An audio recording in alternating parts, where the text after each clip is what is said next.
মণিপুরী সমাজে পার্বণিক উৎসব অনুষ্ঠান ছাড়াও রয়েছে জন্ম, বিবাহ ও মৃত্যু কেন্দ্রিক শ্রাদ্ধ কীর্তনাদির অনুষ্ঠান।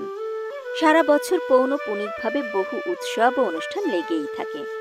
প্রতিটি সামাজিক উৎসবেরও বিশেষ নাম রয়েছে। চৈত্র মাসে সংক্রান্তি ও পহেলা বৈশাখ থেকে শুরু করে নবান্ন উৎসব, কার্তিক পালি, রথযাত্রা, কীর্তন সারা বছর অনুষ্ঠানাদি নিয়ে গ্রামের মণ্ডপগুলোতে মৃদঙ্গের আওয়াজে গম গম করতে থাকে। কোনো কোনো উৎসব টানা কয়েকদিন ধরে চলে। খাওয়া দাওয়া, নিরামিষ ভোজন চলে কয়েকটি বিশেষ উৎসবে। মণিপুরীরা আজ দেশের বিভিন্ন স্থানে উচ্চ পদে চাকরিতে নিয়োজিত আছেন। তাদের সমাজ ও সংস্কৃতি অন্যদের চেয়ে আলাদা। মণিপুরী সম্প্রদায়ের লোকেরা যেমন কষ্ট করেছে, তেমনি সমাজে সম্মানের সাথে বসবাসও করছে।